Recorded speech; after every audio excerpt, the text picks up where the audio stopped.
but we do want to keep you in D.C. right now. We want to go out to U.S. Attorney Jeanine Pirro making remarks now and an update in the investigation of an assault that happened to a former DOGE staffer. Let's listen in on Live Now from Fox. I want to thank you all for being here today. Today we're going to announce the names of two individuals who are being charged with a series of assaults and attempted carjacking in a highly publicized case where two young men were brutally assaulted and stomped, highlighting the need for accountability among young offenders in the district. This case underscores the escalating challenges that we face in confronting crime in Washington, D.C. On August 3rd of 2025, at about 2:53 a.m. Sunday morning, at the U Street corridor and 14th Street, which is a very popular hangout, a nightlife area, essentially, Ethan Levine, a 22-year-old, and several of his friends were standing outside a Sunoco gas station. They were approached by a large group of teens, individuals who confronted them and began to assault them. Today, we are announcing that Lawrence Cotton Powell, who is 19 years of age, along with Anthony Taylor, who is 18 years of age, are now charged with assaulting Levine. Cotton Powell was stomping on Levine's head, as you can see in this poster to my left. Levine was able to get up momentarily, but the crowd chased him and got him down again. They continued to attack Levine while he was on the ground, and then proceeded to rob him of his sneakers and his watch.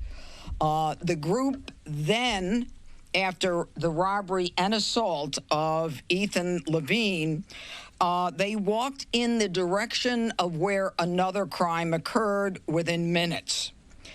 You have heard of this crime. Edward Coristine, a 19-year-old DOGE person who was working in the administration, was walking a young woman to her car when he was approached in the 1400 block of Swan Street Northwest. Approximately 10 suspects approached him, and as they did, he pushed the young woman into the car.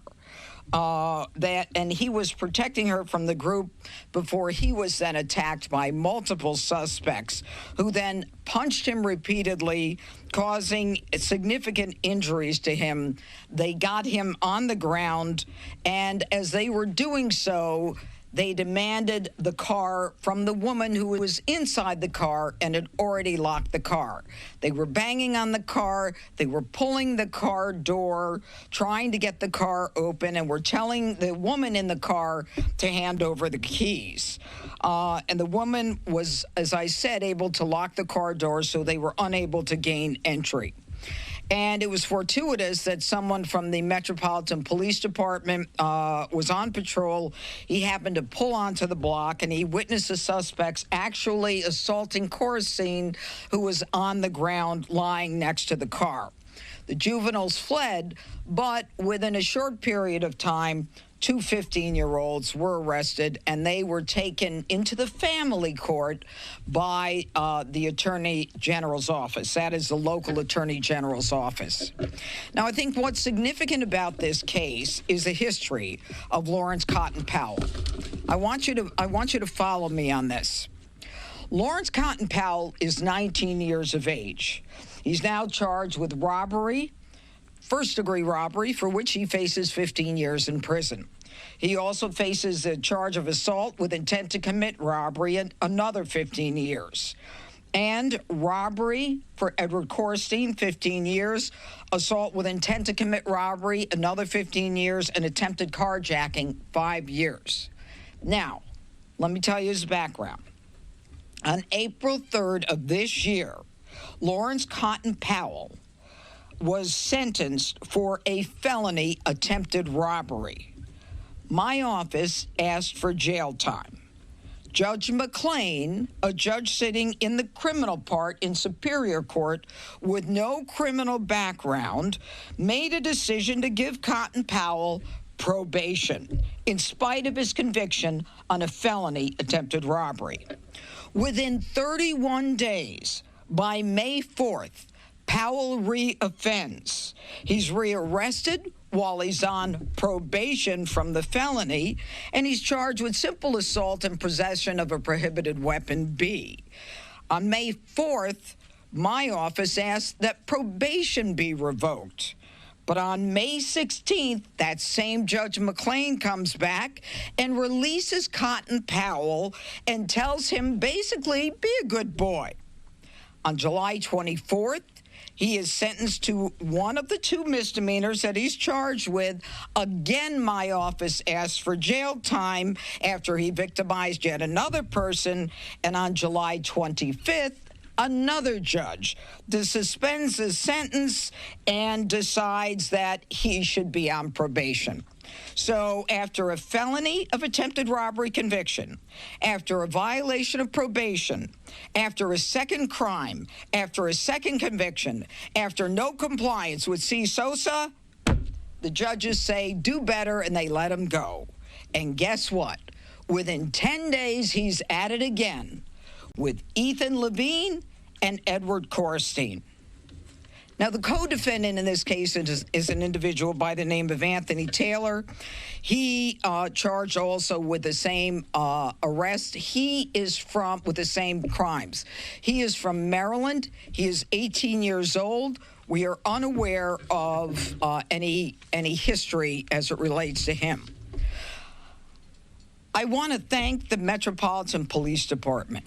I want to thank the fact that this department went above and beyond and worked incredibly hard with the little evidence that we had to identify two of the perpetrators that we're going to be able to prosecute in criminal court. And I want to mention and thank the chief, and I also want to thank Mayor Bowser for her assistance in helping us. This is a coordinated effort by all of us. I also want to thank the Marshals who are here, and they'll be speaking to you in a minute. But I again urge the D.C. Council to reconsider those trilogy of laws that allow Washington, D.C. to allow these young people to go out and victimize, re-victimize, and keep re-victimizing and putting the safety of the citizens who live, work, and visit here at risk.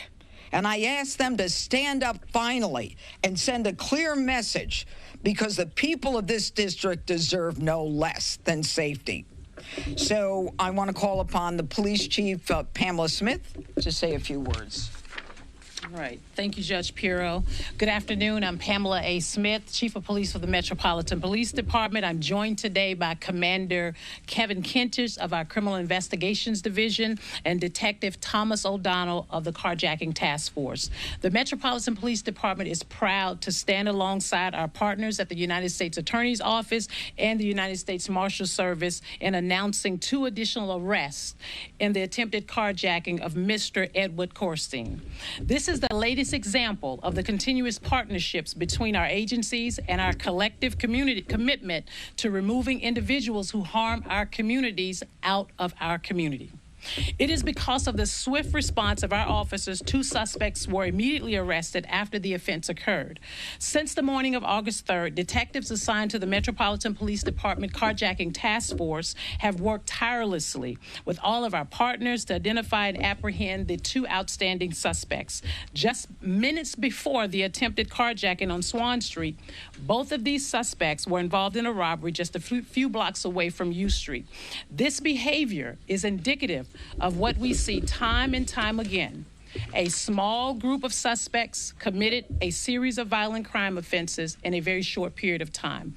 These arrests send a very strong message to our community. If you commit violent acts in our community, you will be found, you will be held accountable, and you will face justice. Together, we will continue to work tirelessly to ensure our neighbors and our communities that you remain safe and that those who threaten the safety will be held accountable. I'd also like to thank Judge Pirro and her team for working alongside the Metropolitan Police Department for getting this case to where it is today. I'd also like to thank Mayor Muriel Bowser, who has also been very, very supportive of public safety in this city. And since I've been in this space as the chief, she has certainly been a strong supporter and an advocate for what we need to do in this city to drive down crime. And lastly, the members of the Metropolitan Police Department, the carjacking task force, and our detectives who every single day go out there and investigate those crimes to ensure that our citizens and our communities feel safe. Thank you so much. And I'll turn it back over to Judge Pirro. All right, and now I'd like to call Don Schneider up from the U.S. Marshals. Yes, ma'am. Thank you.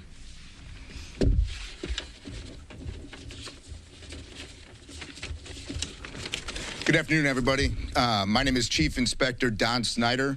I am the commander of the Capital Area Regional Fugitive Task Force with the United States Marshal Service. I also have Superior Court United States Marshal Tony Dixon with me. The mission of the Cardiff is to reduce violent crime and enhance public safety through the investigation and apprehension of violent fugitives. So fugitive investigations can be complex and are often inherently dangerous. Deputy U.S. Marshals and law enforcement officers across the country place the communities they serve before themselves when investigating and apprehending violent fugitives. Ensuring the service of justice for citizen victims can be extremely costly. We work closely at the Cardiff in D.C. with the Metropolitan Police Department. Our partnership is strong. It is the case in this investigation. So in the fugitive business, we regularly ask ourselves two very important questions. How do we manage risk to the community, to law enforcement, and to the offender when attempting to conduct a safe arrest operation? And how does law enforcement with limited resources and personnel best mitigate the risk of violent crime in our communities? So through high-quality constitutional law enforcement, strong investigations and prosecutions, righteous convictions, and sentences of consequence, holistic mitigation of violence also requires organizations in the community to provide opportunities for growth and positive engagement with families and our youth. Over the past 75 days, the D.C. Safe and Beautiful Task Force has arrested over 4,700 offenders, seizing over 460 illicit firearms during these arrests. Violent crime is down across the city. Our mission at the D.C. Safe and Beautiful Task Force is to end crime in America's capital, making it the safest city in the nation. Law enforcement and National Guard are doing our best to do our part. Now we need everybody to come together and work together to eliminate violence in the district for good and provide families and our youth with opportunities to thrive. The D.C. Safe and Beautiful Task Force is an absolutely wonderful thing. It's the greatest partnership in modern history of law enforcement and National Guard coming together to make a community safe. And we are here to stay. It's one badge, one fight, make D.C. the safest and most beautiful city in America, where citizens of all D.C. communities are provided with the unlimited opportunity to thrive. That's all I got. Thank you. Yes, ma'am. Thank you.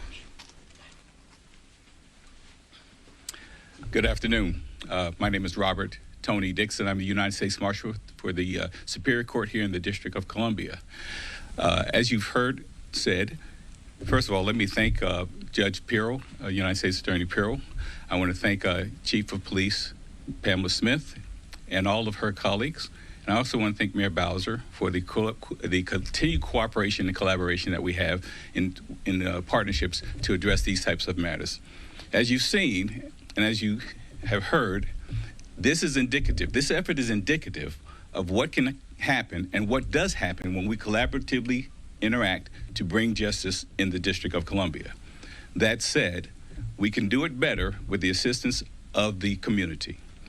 And with that in mind, I implore and I invite the community to assist us in our efforts, our collaborative efforts to make this a safer and a more unified and peaceful city. We can do it with your help, and only with your help can it be as successful as possible. That said, I want to thank you all for what you have done and continue to do. I want to thank the colleagues here.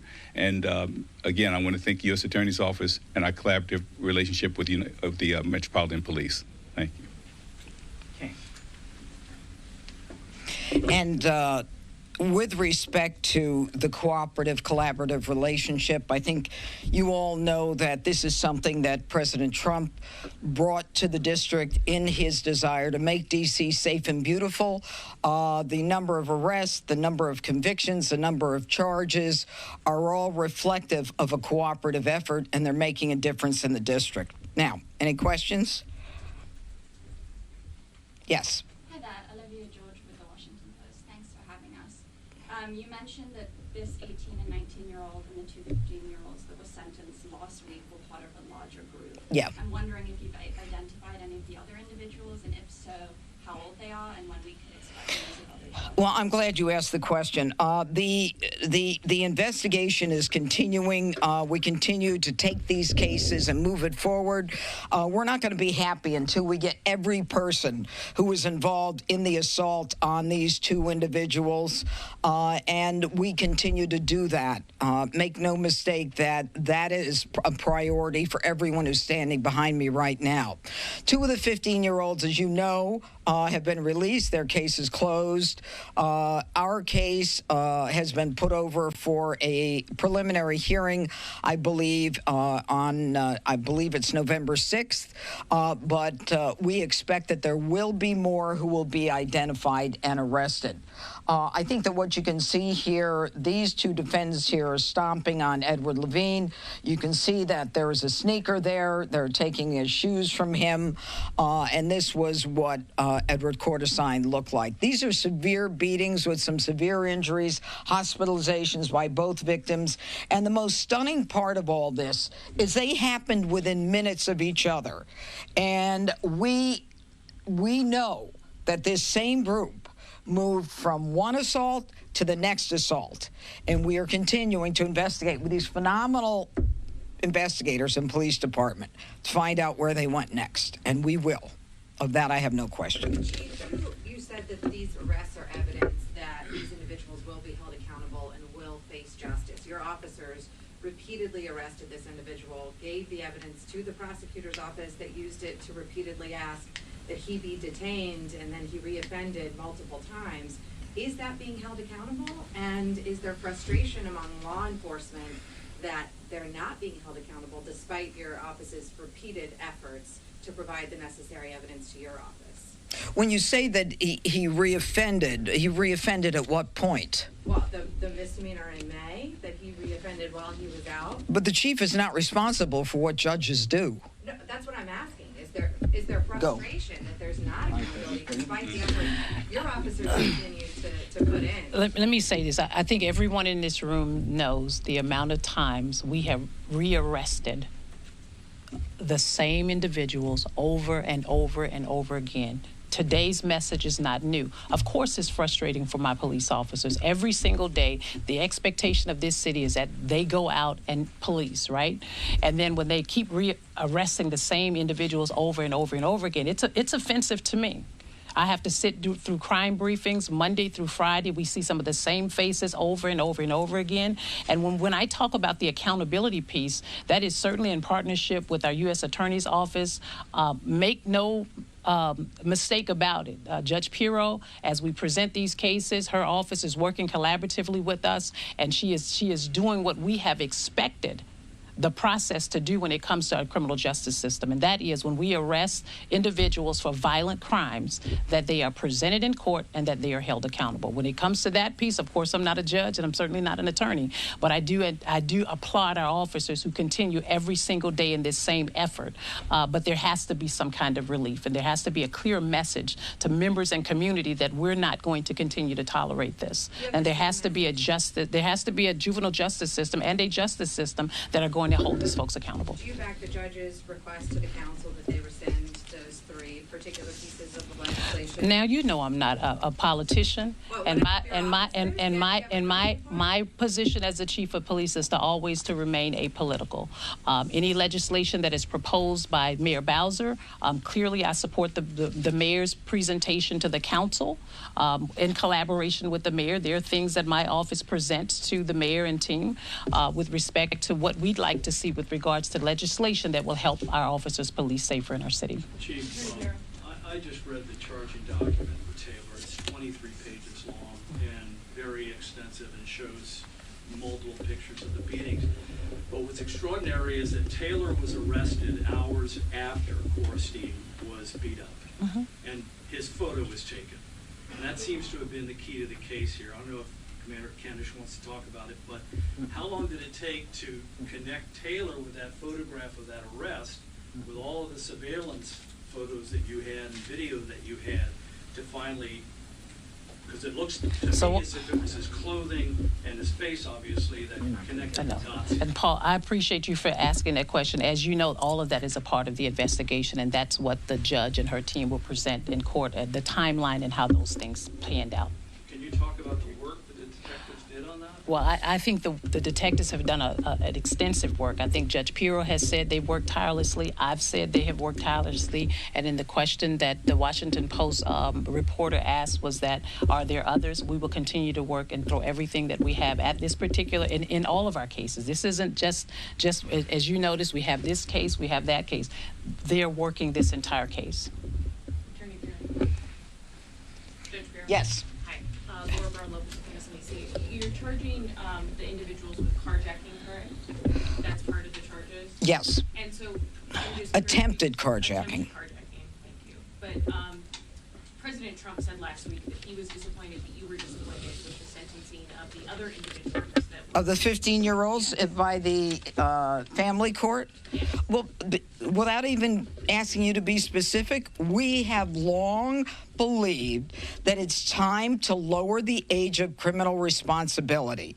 It's time that we get 15-year-olds who are part of this gang into the criminal justice system so that we have a record of who they are. So we start to incarcerate them. This is a problem. They go to family court, they get released, and then they get probation, and that's the end of it. How many times they go through there before I get to them is amazing. If you could look, and I'm not talking about this case, if you could look at the history of a lot of these offenders, when I first get them, how many times they've been in family court, you would be furious, as I am most days. Were you disappointed, though, by the actual charges that you were able to bring? Had you intended to bring carjacking? I bring charges that are consistent with the evidence, the facts, and the law. It's not about being disappointed. I mean, I only go as far as the law allows me to go. And it's attempted carjacking. They didn't get the car. She was in the vehicle. She didn't give them the keys. They weren't able to get in. But, I mean, this is an attempt to robbery 1. Along with the assault in pursuance of a robbery. I mean, this is assault with the intent to commit a robbery. These are serious crimes, 15 years for each.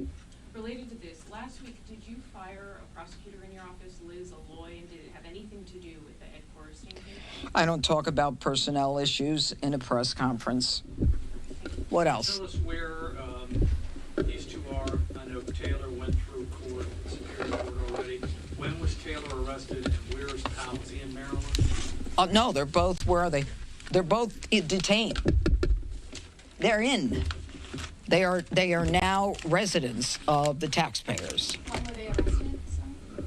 Where were they arrested? Friday? Friday and Saturday. Yeah, Friday and Saturday. Okay? Where they were arrested? Maryland? Thursday and Friday. One was arrested in Maryland. The one who lives in Maryland. Because we have to go across state lines to get him. Thanks, everybody. I appreciate it. Thank you. Can I ask an off-topic question? No. All right, that was the latest update there in that investigation from the U.S. Attorney and her team out in Washington, D.C. I'm your host, Mike Page. Thanks again for continuing to watch with us here, bringing you live events, top stories, and headlines. We're doing some breaking news.